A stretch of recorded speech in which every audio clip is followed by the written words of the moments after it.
Well, over the weekend we had some cons. Who conned you the best? Of course, these were these virtual cons because you can't have conventions anymore because of the lockdown and all that stuff. So they would do these virtual things, and you could tune in on YouTube and watch what they had to offer. And easily the most anticipated one was the Snyder Cut and all of that. And Zack Snyder came on and he delivered. Mostly he delivers himself, in which he discusses some details and some of the story ideas and some of the story details about what happened and what the production and where it goes and all that. The actual clip he brought is very, very brief, even though there's more to it because we've seen it before. If you've seen, like, it was counted as a deleted scene from Justice League, in which you see Superman arrive at Bruce Wayne's lake house, and there's Alfred. And Superman drops in and walks up and says, I assume you're Alfred and all that. And Alfred then, tells him, he said you'd come, and let's hope you're not too late, and all that, so he can go join the fight against Steppenwolf and all that stuff. Well, he showed up in his, classic Superman suit. But in Zack's version, he was supposed to be in the black suit, which is, a reference to the black outfit that Superman had when he resurrected in the comics from his death. So this is his resurrection suit. So Zack Snyder presented this clip, which he has readily admitted is not exactly finished, but this gives you an idea of how this is going to work. And it was a scene that he did shoot, but they took it and sort of touched it up here and there, with the colors and whatnot, and presented that. But it wasn't in the final cut of the Justice League film. And it just was this deleted scene to give you, there's these deleted scenes. And so there was that one, and then there's the one where Clark is walking through the Kryptonian ship looking to retrieve his costume. And you do see the black suit in it, but then he looks at his, regular red and blue suit, and you assume, well, that's the one he chose. Well, I guess in the original story, he actually chooses the black one. And perhaps there's reasons for this, that perhaps he feels he hasn't earned the suit or something, that he feels he may have failed in his mission as Superman or something along that line, and now he has to grow into that, and that this is, a sign of his humility, perhaps. I don't know. But anyway, that's what the clip shows, and by now I'm sure you've seen it. And so there's, Superman in the black and white suit. And you see it where, some of the images, I've done my own Photoshops of what it might look like and all that sort of stuff. But it seems to emphasize that the cape would be more of a gray rather than a black cape to give a bit of contrast for the rest of the suit and whatnot. But, of course, you've seen him in the suit in Man of Steel. There's a dream sequence between him and Zod. And there he is. He's in a black version of his suit, and there's foreshadowing and reference points that Zack Snyder keeps referring to there, where there is that dream sequence where Superman sinks below it disappears into a pile of skulls, because Zod saying he's going to destroy humanity and replace them with the Kryptonians and all that.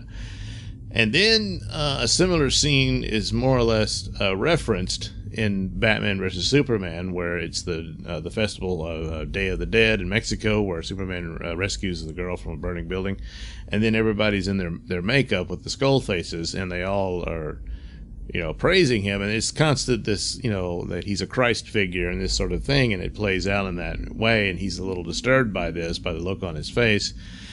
And you kind of wonder, well, where, was there a setup for, going forward? And obviously there was to some extent.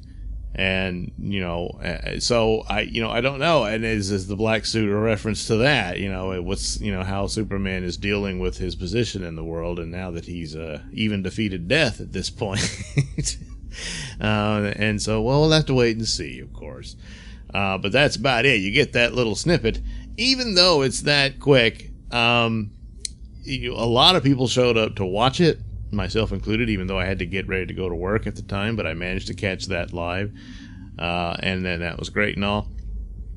The only other convention appearance that I watched other live streams talking about it, and then I saw the clips and whatnot, was the poor pathetic Star Trek convention. Star Trek is in such bad shape with Alex Kurtzman and the rest, and to go see that pitiful showing, very few people interested in it. It just shows the stark contrast between the two.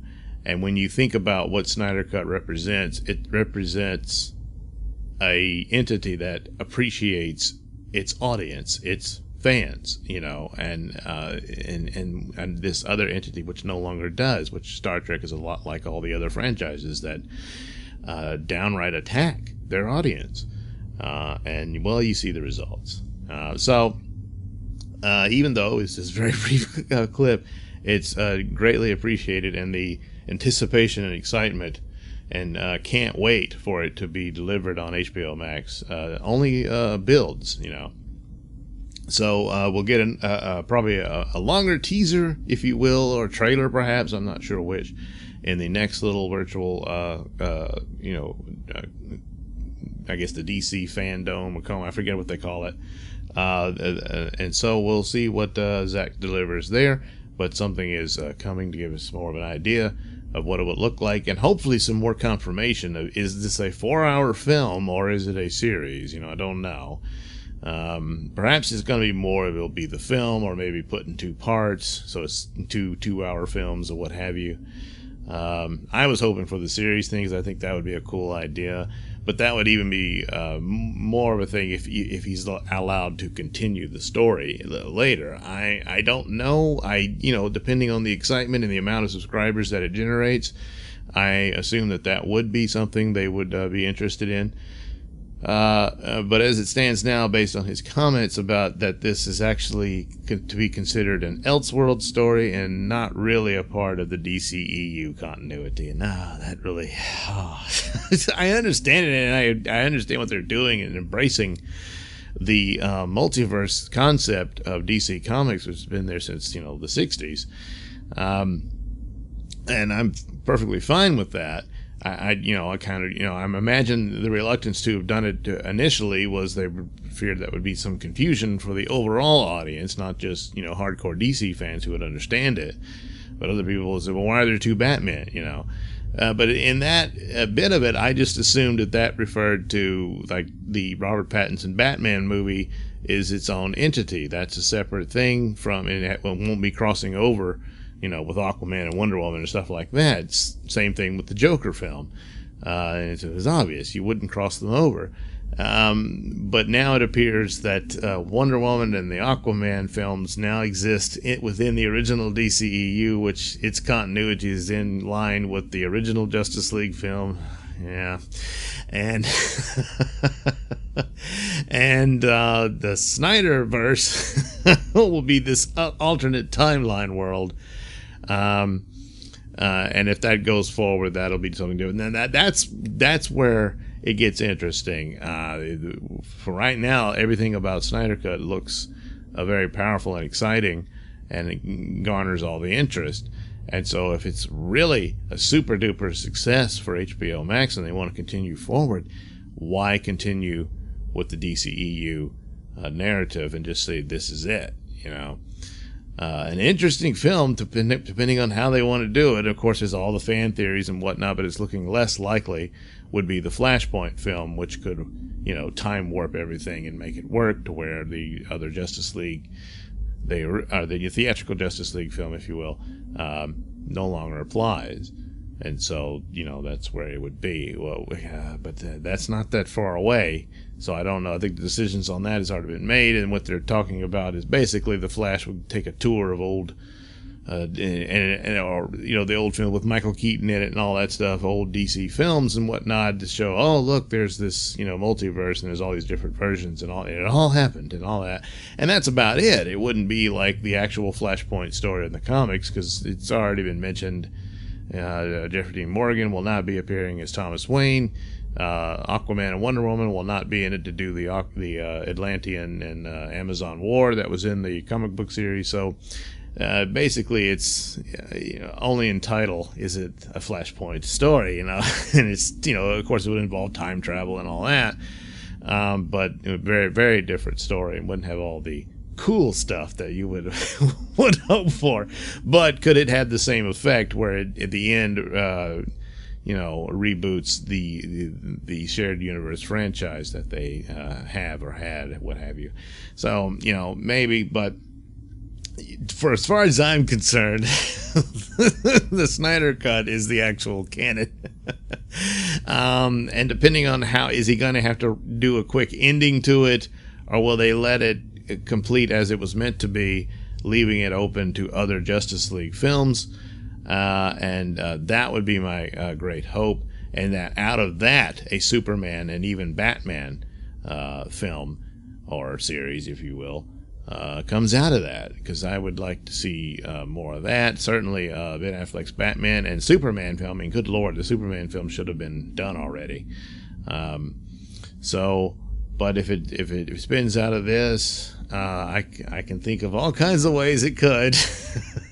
Where we'll be seen or not, don't know.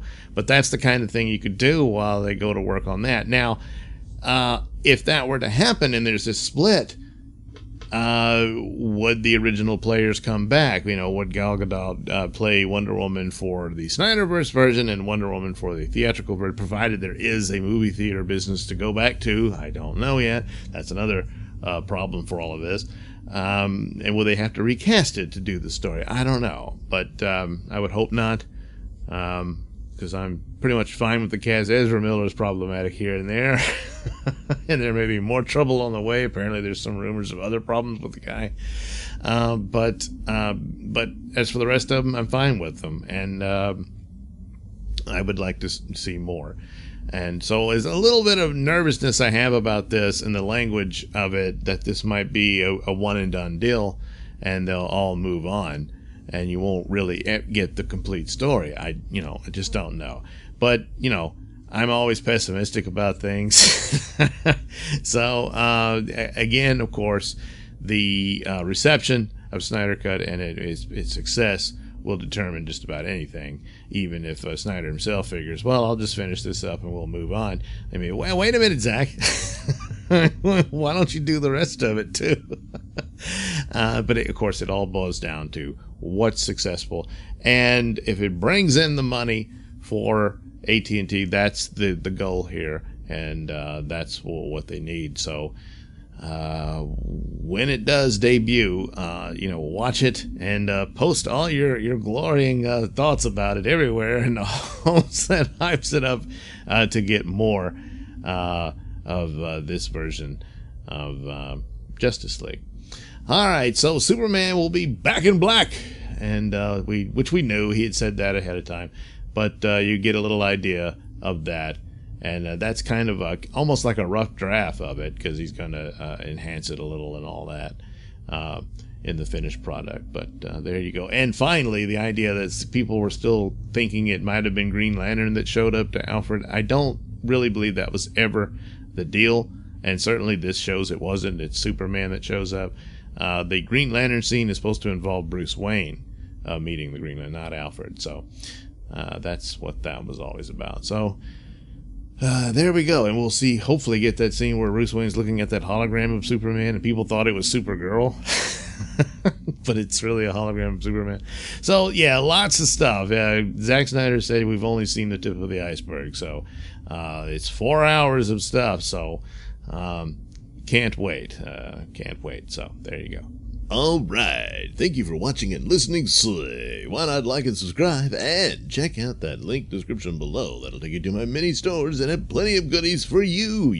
Hats, mugs, stickers, posters, all that goody stuff. Plus, you can head over to indieplanet.com and pick up a copy of my comic book Night Night. Oh, yeah. Plus, you can also catch my podcast, Mr Nailsin Show, over at RadioMisfits.com.